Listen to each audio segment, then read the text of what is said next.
community and love being part of it. So thanks, first of all, for tuning in. A little bit more about us, for those of you who don't know who Tangelo is.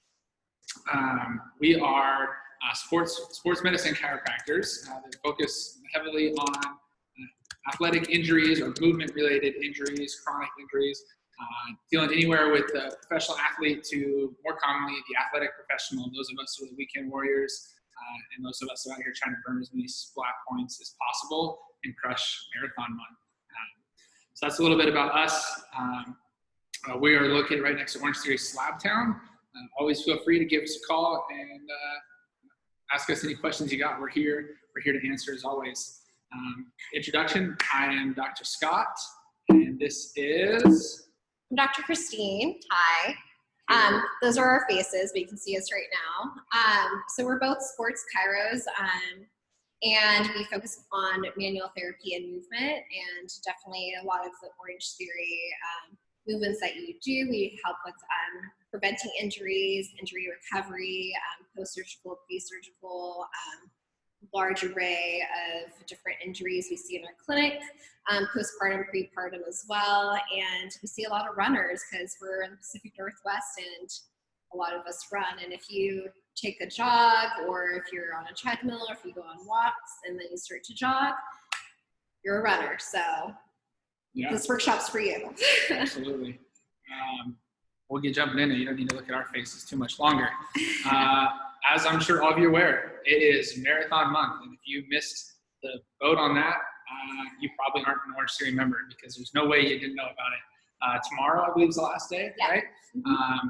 I'm seeing some incredible mileage put up on the Orangetheory pages, which is so awesome. This is also probably why many of you are starting to experience some new aches and pains. I'm seeing those calendars get put up with people pushing like 100 miles this month, which is crazy. Crazy awesome. Crazy awesome. It's so cool to see everyone be so active in times like this. But I also probably guess that you didn't put that many miles up the previous month. And if you did, more power to you. That's awesome. Most of you that are having aches and pains or tuning in are likely because this month has been such an increase for you. So we've been, 1, increasing our total running distance, and we've been 2, increasing our running distance outdoors. This leads to new stressors and increased stressors, right? There is a difference between running at Orangetheory on their treads and running outdoors. And Dr. Christine will touch a little bit on that. Yeah, so you guys have awesome treadmills at Orangetheory. What are they called again? They're Flex Deck. The Flex Deck. So it really absorbs a lot of the pressure and the force that you put within your foot strike when you are on those treads, which is awesome, and that's what they're made for. Every time you put your foot strike onto the ground and your foot hits the ground, that's about 8 times your body weight of force that goes through your body, and that tread really absorbs that. So transitioning to outside and going into the pavement, trails, rocks, uneven surfaces can start to tweak, and kind of you start to compensate essentially for that force that was being absorbed previously. So starting out doing less mileage at the beginning and then working your way up is really the best way to go. And then some tips and tricks today that we're going to teach you to be mindful of as well, to help you transition from that tread to that concrete or pavement, and vice versa. It's really interchangeable. What we're going to be talking about today, it's going to be mostly about typical injuries that we see from running, and a lot about what you can do at home to help fix it. And then if it's still prolonged, we're here for you as well to help you alleviate any of those prolonged aches and pains. Yeah, absolutely. Just like cap on that, 8 times your body weight is what your body has to absorb when we're not running on those fancy treadmills that Orangetheory supplies us. So for example, I myself am near 200 pounds. That means I got to be able to withstand about a 1,600 pound impact, like every time I hit the ground, just to put that into a little bit of perspective. So just because you're used to running, 3 miles or 2 miles, whatever it may be at Orangetheory, we can't assume that we can just transition to our quarantine run around the block a few times and assume we can run 2 or 3 miles on concrete and have it be about the same, right? There will be differences in there. It's kind of the total story there. Center. Perfect. Okay. So that being said, as we transition into all this running that we're doing, these are some of the major kind of topics that we will touch on today, just because these are kind of what we see most commonly with what's been going on. Anterior shin pain, medial shin pain, plantar fasciitis type pain, and knee pain and IT band pain. These are the major ones. Like I said, like Dr. Christine addressed at the beginning, feel free to drop anything else in the comments if you want, and we will do our best to kind of touch on these things as we're kind of rolling through or at the end. And always feel free to reach out to us with some specifics. We're doing free 15-minute consultations during this time as well. So we will keep moving.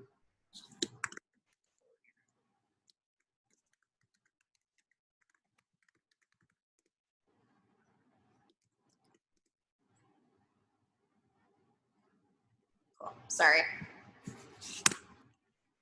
All right. Cool. So one of the first pains here being anterior shin pain. This is kind of gets lumped into that broader category of shin splints. We hear it all the time. Like, I've been running more often. Doc, I think I have shin splints. This is typically like a tendonitis or an irritation of the tibialis anterior muscle, which illustrated in this fancy little spinning diagram is the one in red. This is a big muscle. Like if you were to kind of tap that shin bone in the front of the shin, okay, right about here, if you rolled off to the midline and you feel that big old piece of meat, that is the tibialis anterior muscle. Its primary role is pulling the toes up and slightly inward. What we call ankle dorsiflexion and inversion. This one plays a big role in how we strike the ground. Every time we hit the ground, and we hit typically heel first is one of the more common ways we strike. Without this muscle, our foot would just kind of slap down on the ground every time. This muscle is primarily responsible in kind of gracefully lowering the toes down to the ground and allowing us to transition into that toe off or like stance phase and then into the toe off phase. Best way to kind of manage this one is going to be honestly managing your dosage or load management. So as we transition to like all this running outside, it's going to have to be being smart about how much and how often you're increasing your running. If we've gotten to the point where we're already experiencing this pain, it's usually going to mean that we need to find ways to dial it back. Just being a big part of that. There are certain things we can do to work on strengthening this muscle and improving its capacity. Dr. Christine will touch on that. So a lot of us know what glute bridges are, and toes up. Glute bridges essentially is going to be your toes up, it's self-explanatory, and doing that glute bridge. So what that's going to be doing, it's going to be engaging that tibialis anterior muscle. It's going to be strengthening it and building up that resilience and everything else. Then zombie walks as well. And we do have videos of these. We have a playlist on our YouTube channel that's going to have all of these exercises and videos and examples on how to do them as well. So we don't have to spend too much time doing them here in person. You can definitely use that and check out that playlist and see what these exercises are for, and it'll specify for each injury or specify each area that we're talking about today too. Yeah, absolutely. Like she was saying, we have, it's got to be, I think we're over 250 rehab videos on our YouTube page.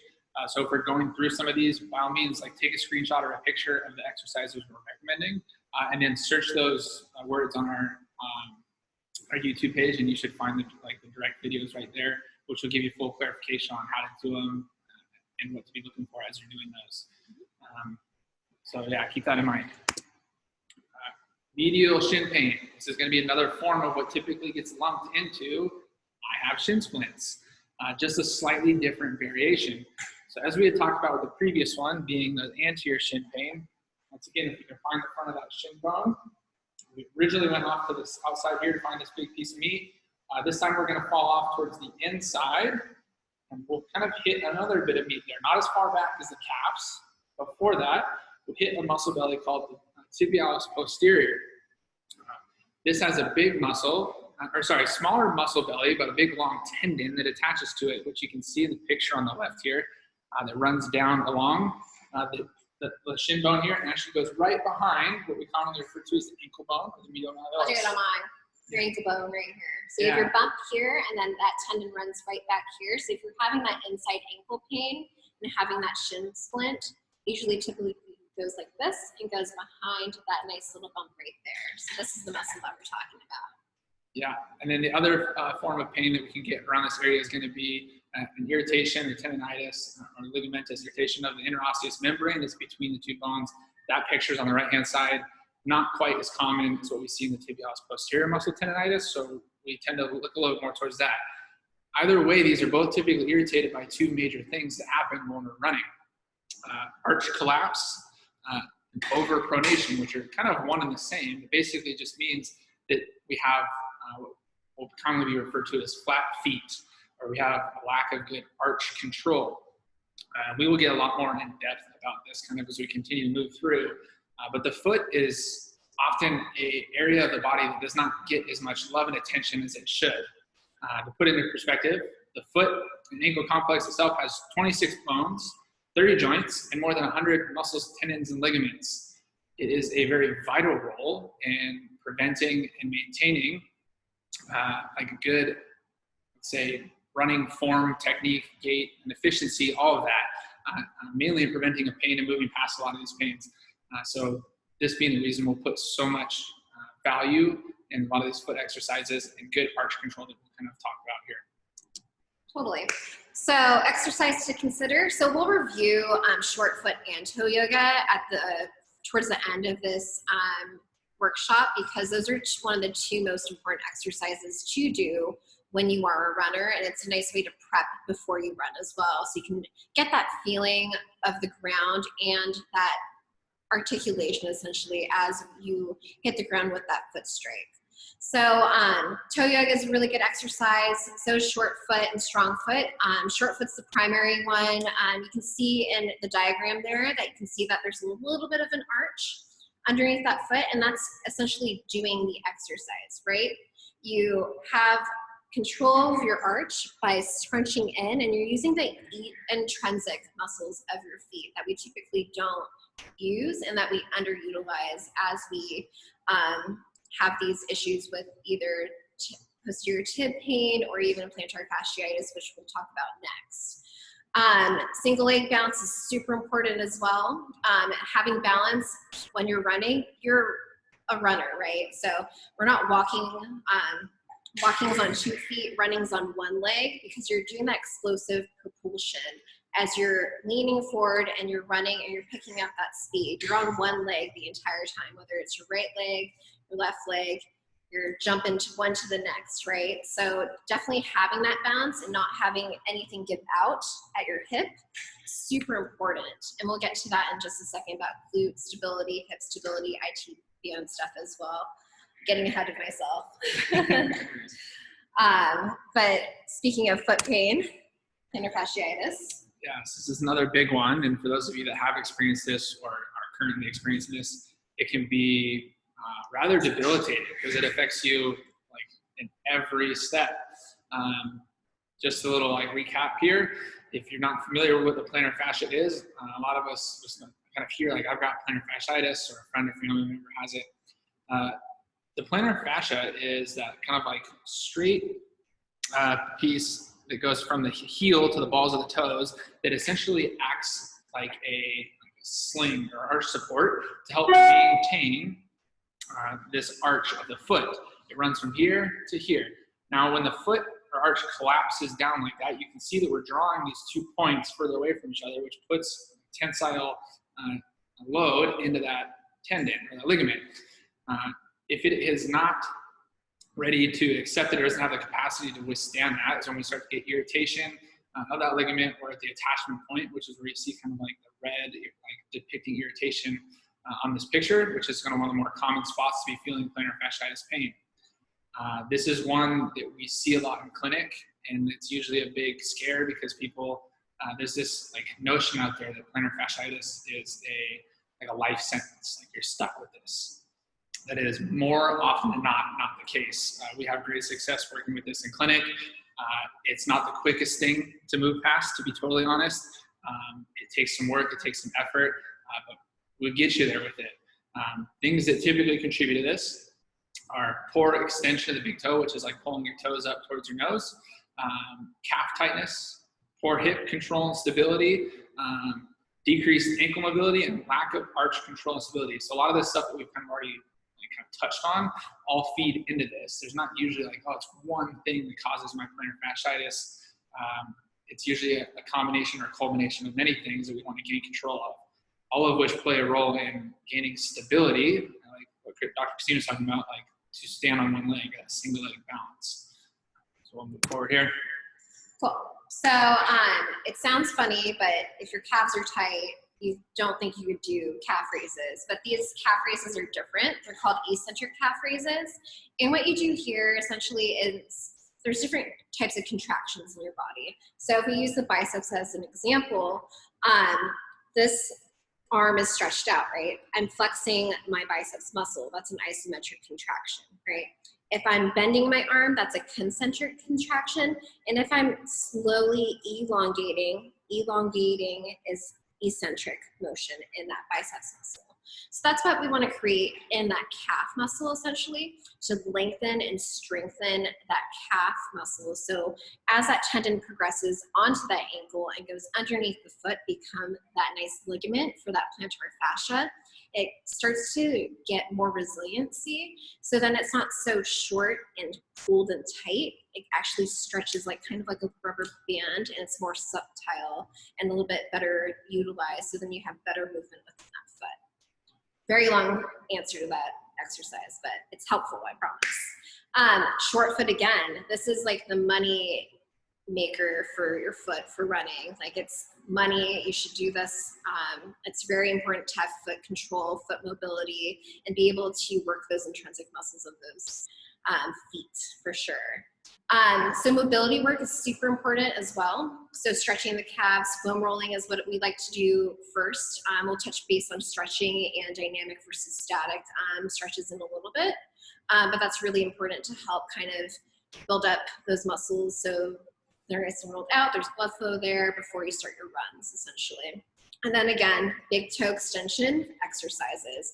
That big toe can be really cramped. That's typically where we see those bunions, those really yucky bunions that we get on our feet, and they're not that pretty. They're also telling us signs that you're having not as much function in your foot as you should be, and you're cramming your foot into too small shoes.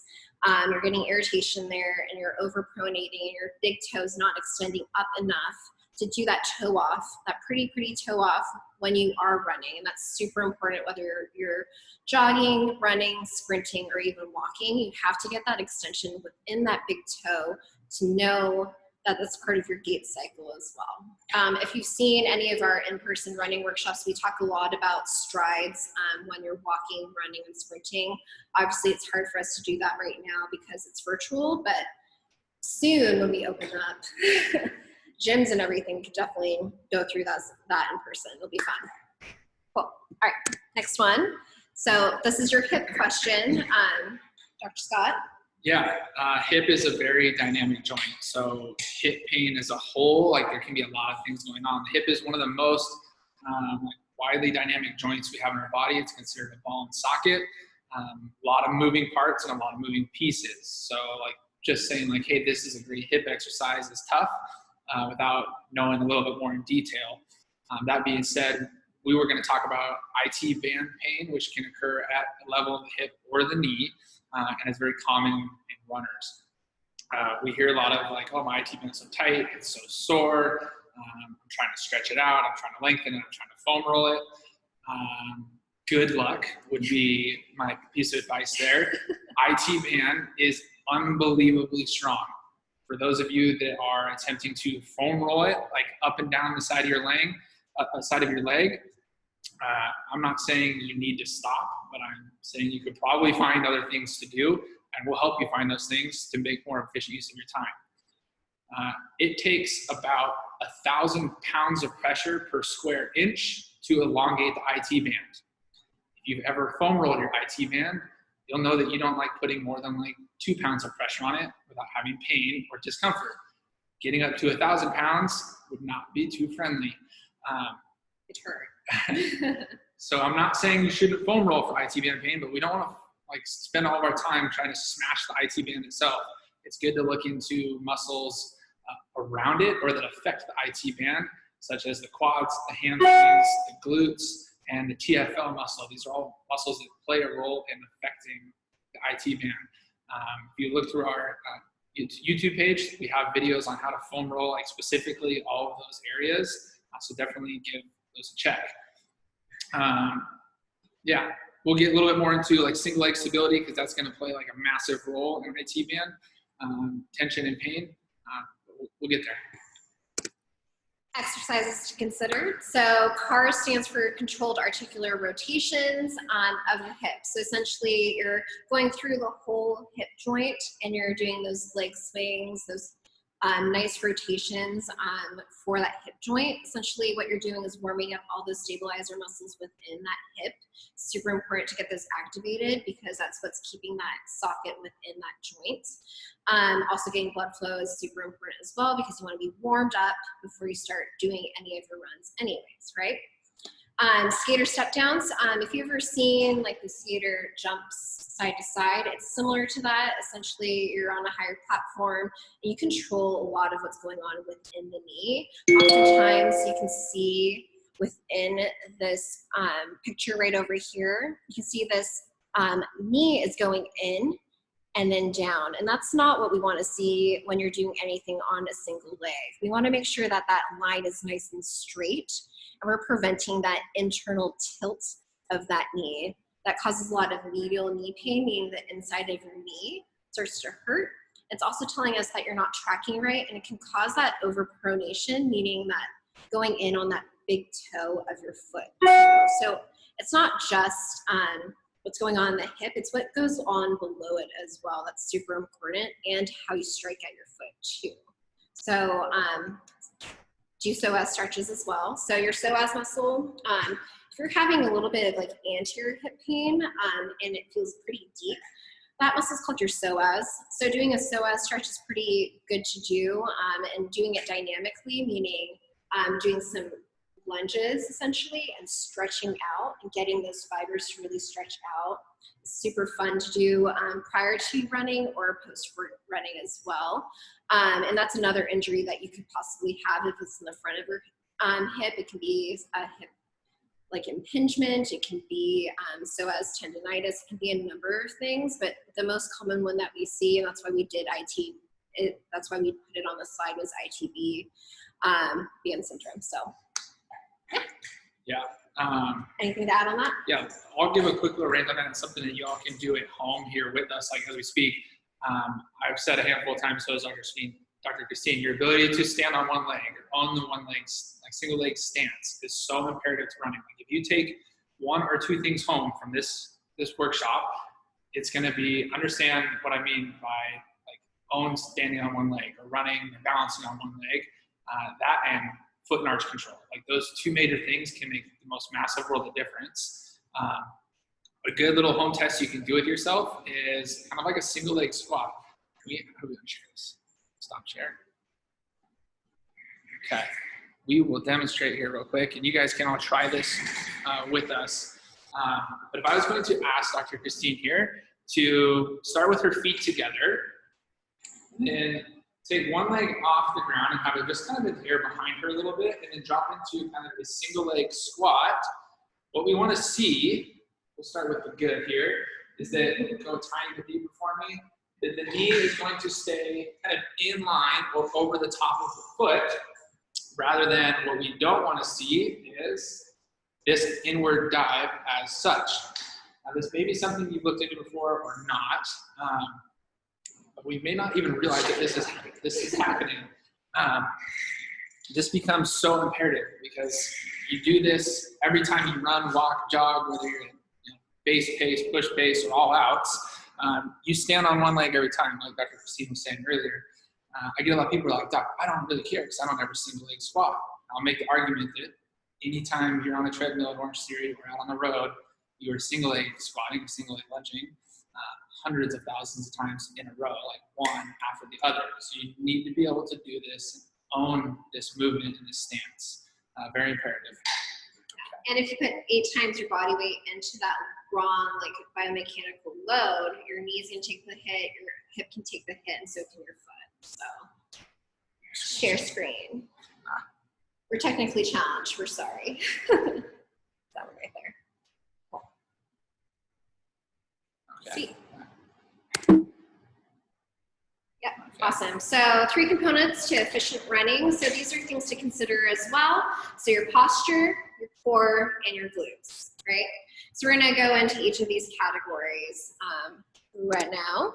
So your posture, to have really nice posture, this green area right here on the screen is obviously what we'd like to see. Your ear over your shoulders over your hip bone essentially, and a nice line between your knee and your bump on the side of your ankle right here. So we want to make sure that we have a nice neutral spine when we're running as well, right? We don't want to be like this, like looking at the ground when we're running. We want to look at the horizon, keep our head up, keep our shoulders up as well. And this is important to do because if you have poor posture, you start to put load on other areas of your body that really don't need it, and it causes your efficiency to go down and makes you a little bit more tired and doesn't allow you to go as long and as hard and as fast as you want to go overall in your running. Also, things to consider is your arm swing. Are you going side to side like this when you're running? Or are you slightly going in and crossing too much like this, right? If you cross a little bit too much, you're going to cause a little bit of over rotation within your hip, and then you're going to also cause a little bit of the side to side running essentially when you're doing this, and that causes your efficiency to go down as well. So as a little bit of arm swing is good, too much arm swing is not as good because it causes your axis to kind of rotate. And then it causes you to lose your efficiency, causes you to slow down as well, it causes you to be a little bit tired a lot sooner than you'd like to be essentially. Exercises? Yeah, so you see them down there, rows, wall angels, and yes, even deadlifts. So as she was just kind of talking about, like the ability to get upright on that posture so we're not all hunched forward.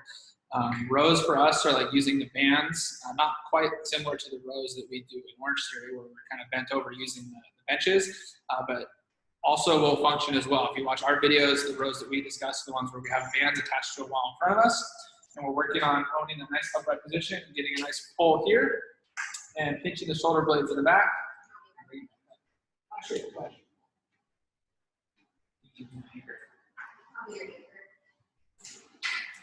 Social distancing at its finest. So we'd be looking at like a similar movement here, so that when we pull, working in and retracting the shoulder blades here, keeping the chin and the head nice and tall, not jutted forward as we go to this movement, and then nice and slow on the return. Same thing, bring it back. So this one's not about gaining a ton of strength, getting a bunch of back muscles. It'd be more about like working on the endurance of that upright posture. Wall angels are going to be as simple as finding a wall, getting your back up against the wall, getting into kind of this wide or W position, and then working on sliding the back of the hands up the wall and then back down. Working through that motion, about 10 repetitions, trying to keep hands on the walls, we're sliding up. Once again, not about a ton of strength, but more about like increasing like the mobility and the endurance of that position. Deadlifts, we have a ton of videos on that. Check those out. Just works on reinforcing like core stability, that mid-back stability, and the ability to hold yourself up. A lot with your lats too. Yeah. So, works your back. It's really good. My favorite workouts. Speaking of deadlifting, can't do that without any core control, and same with running, right? So when we're running, we do go into a little extension and flexion and rotation within our lower back. So to create support for that low back, we got to keep that core nice and tight. So we can't like sit out like this, right? When we're running, we need to actually engage that core, engage those muscles, not only like your six-pack muscles here, but also the side and your back muscles here. So you got to strengthen the whole 360 and not just your lovely six-pack in the front. You got to think about the whole thing. Speaking of the core, breathing is super important. Oftentimes when I see marathon runners or runners who are like exerting a lot of energy, we compensate and breathe through our chest. We start to see these shoulders go up, up, up, and up to our ears, and that's not very efficient either, right? We want to be able to keep those shoulders down, keep that nice posture, and not breathe so much through your chest, but breathe through our diaphragm, and that muscle is right underneath our rib cage here. It's the biggest muscle for breathing. It's the #1 muscle that we need to use for breathing as well. If you breathe with your diaphragm, you breathe down towards your pelvic floor and then out towards your sides here. And that allows you to breathe in and out and create some intra-abdominal pressure, protecting your low back overall. Yeah. So that's why it matters. You can see the list of exercises in there. Shoulder taps, plank pull throughs, bird dogs, step ups. All these share like some similar things in common. I'll work on shoulder or core stability and reinforcing that breathing technique. Go ahead, snag a picture of that. We got, like I said, we got the videos on the YouTube page that will walk you through like great cues on how to do those step by step. I want to make sure we leave time to kind of answer some questions along here at the end versus showing you all these.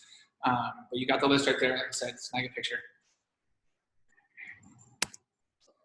So last but not least for efficiency is glute engagement. So every time that we land on that foot, when we heel strike, foot force strike, mid strike, whatever strike you have for your foot, depending on how fast you're running and all that stuff, it's on that single leg. And the most important thing that I don't want to see in that single leg is that hip going out like this. So our glutes are it's the largest muscle group in our body. It's supposed to be there for load.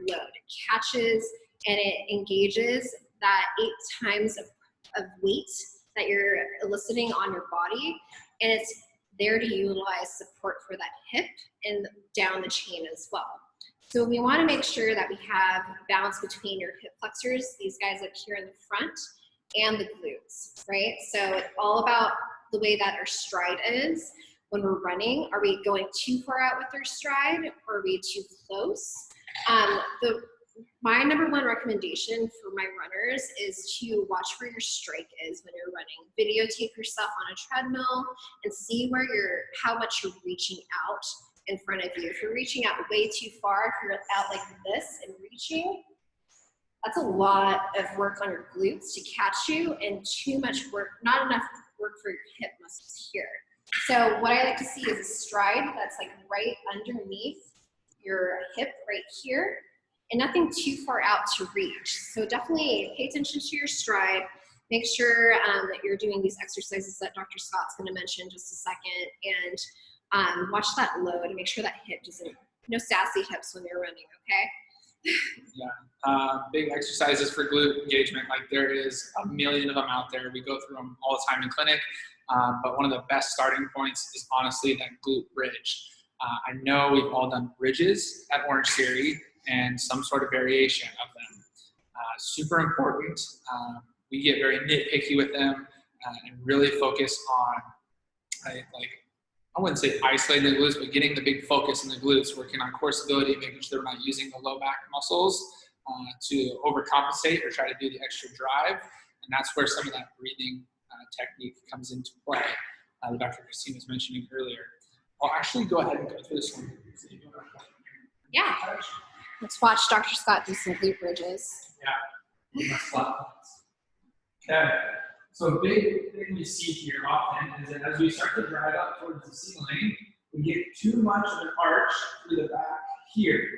Now we're not doing any damage. We're not reinforcing what we're wanting to reinforce here, and that's core stability and work of the glutes. So Dr. Christine was mentioning breathing through the diaphragm earlier.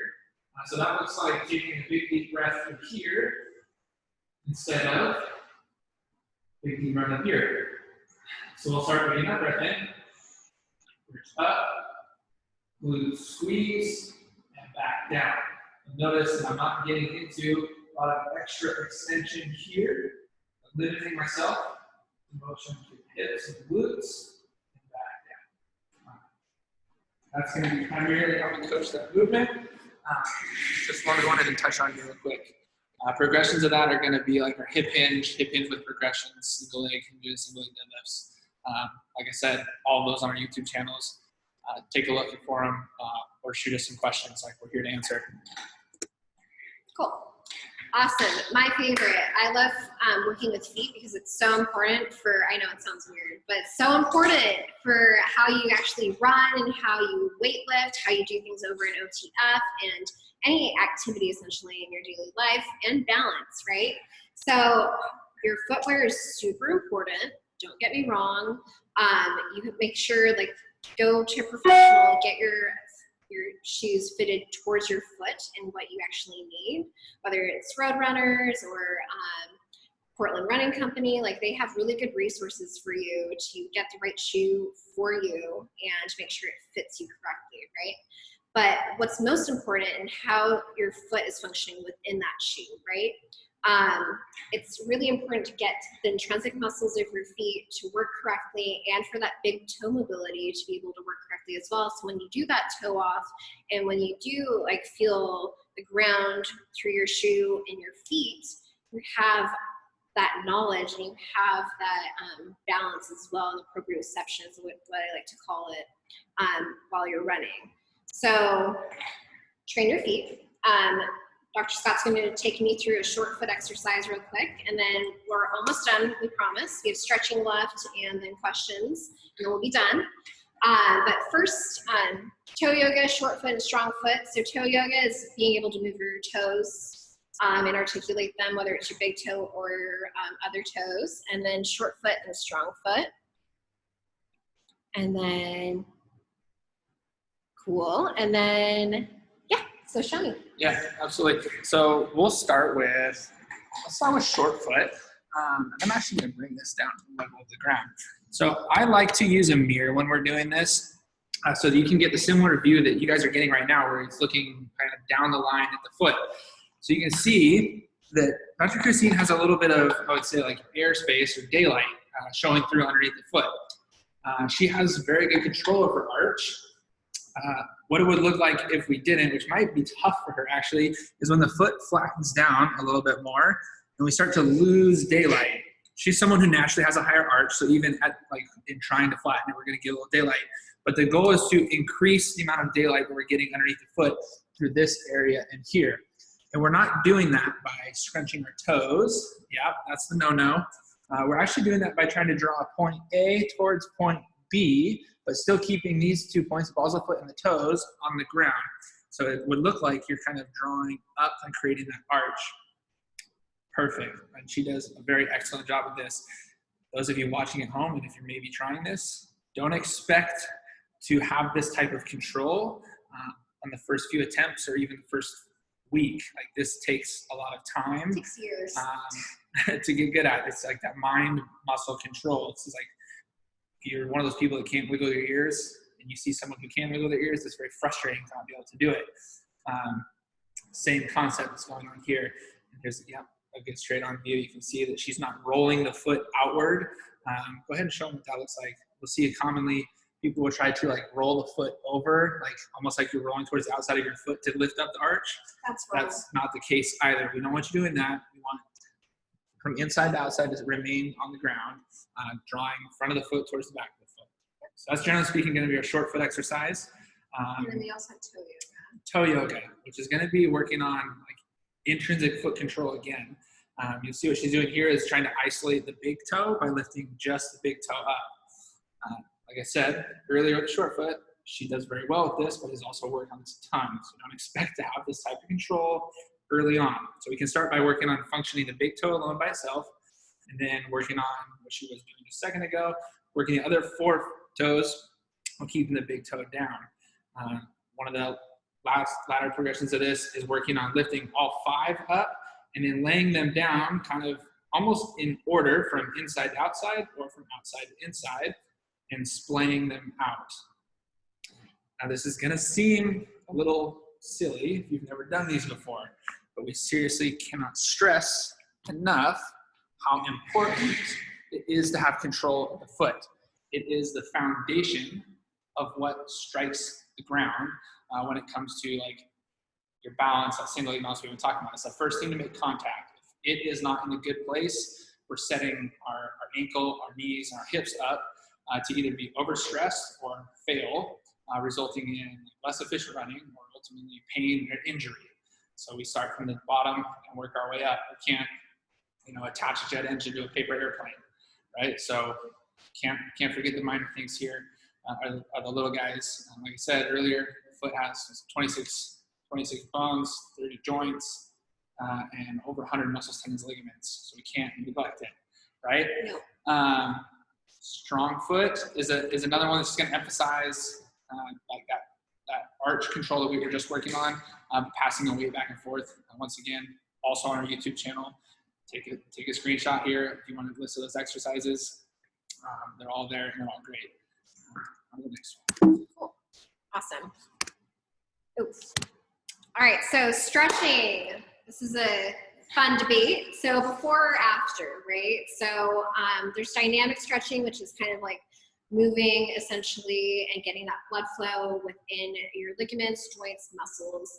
And then static movements is more of your typical stretching, like the long, nice 3-second hold of a stretch in a runner's lunge, or putting your arm like this and stretching out like this and holding that.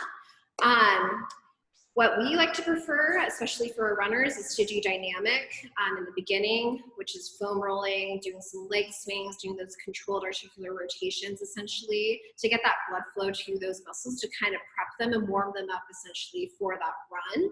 And then doing the static movements post-running to get that nice elongated stretch and to get those muscles that have been tightening up from all that load and that force within your joints, ligaments, and muscles to be nice and stretched out. So then the lactic acid and everything else can be nice and removed from those muscles so you're not as sore the next day.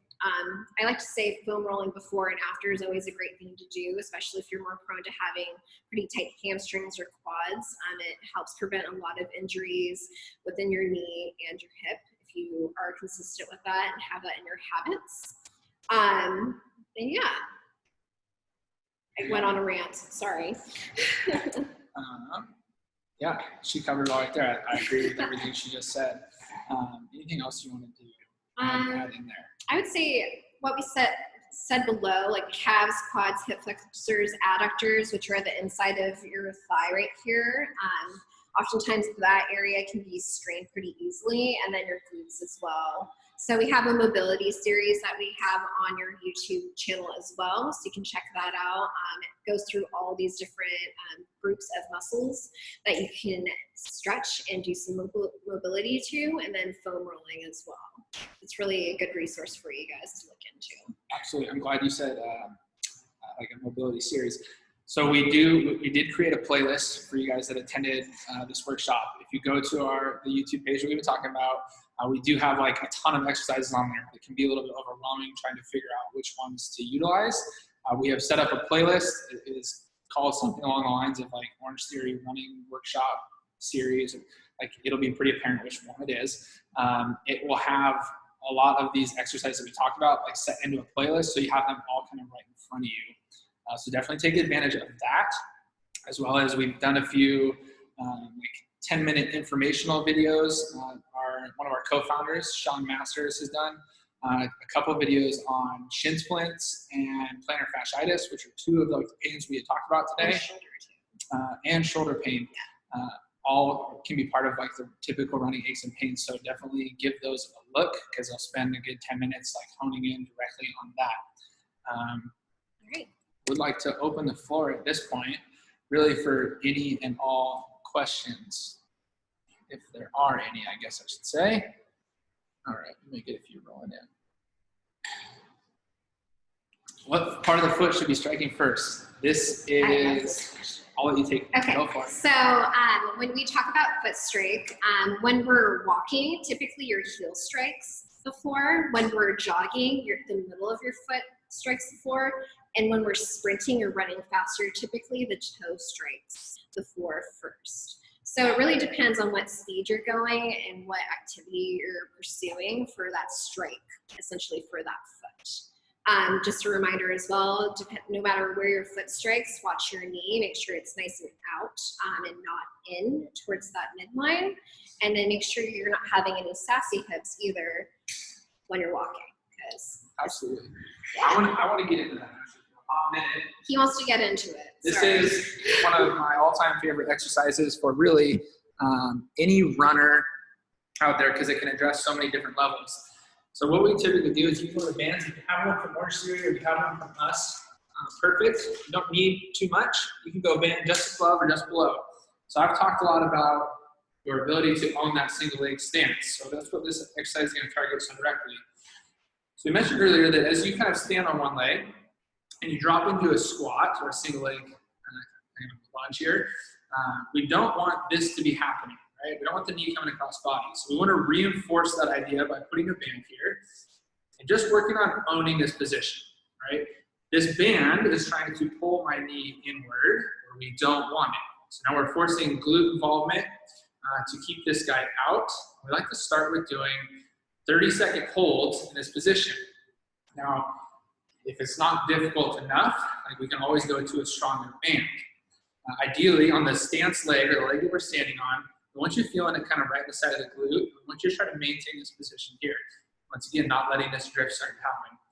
While we're doing this, you can also be checking into like how stable are you staying in the foot? Are you working on that short foot? Are you working on keeping those toes splayed out?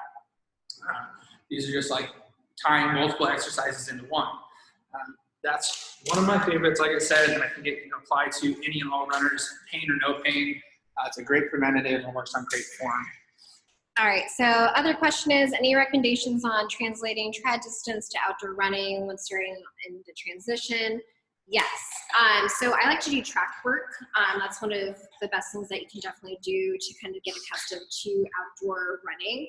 So what I like to do is intervals on the track, whether you just jog the first lap and then you run straightaways essentially and walk around the edges. And it's a technique called run less, run faster. And it's for marathon training mostly, but definitely from tread to asphalt, for example. It's a really great way for you to transition and to really work on the high intensity interval training as well. So then you start working on your speed, and when you do those longer distances, it's a little bit more attainable for you as well. So again, jogging that first lap just to warm up, running the straightaways, walking the edges.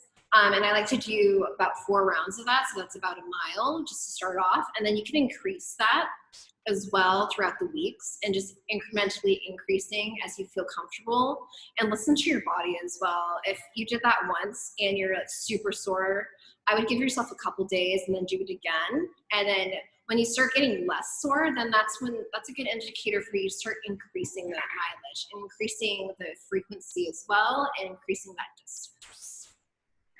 Yeah, love it. In depth, nailed it. I got that. Cool. Any other questions? Feel free to shoot, guys. We'll answer anything and everything we can at this point. Just to end it off as well, we just want to say thank you, of course. And then if you have more specific questions, we have free 15-minute virtual consultations. Our email is slabtown@tangelohealth.com. We can do one-on-one consultations if you do have anything, whether it's your hip, knee, ankle, shoulder, back, whatever, migraines even, neck issues, anything like that. We're here to help you. We love Orangetheory. We love the members and the clients and everything else. And we hope to see you guys soon, and probably do like another workshop, hopefully in the next couple weeks, maybe a rowing one or a lifting one, mobility. Be fun. Or put your requests out there. We'll do what the people want. Yeah. Yeah, big thank you to you guys for tuning in. It's been a lot of fun. We miss the Orangetheory community. We're ready to get back in the studio, as I'm sure you all are. And overall, we miss it. Thankful to be a part of this. If you have questions, please contact us. Free consultations. Like I said, free. Take advantage. All right. Bye, you guys. Bye, everybody. Thanks. Thank you so much.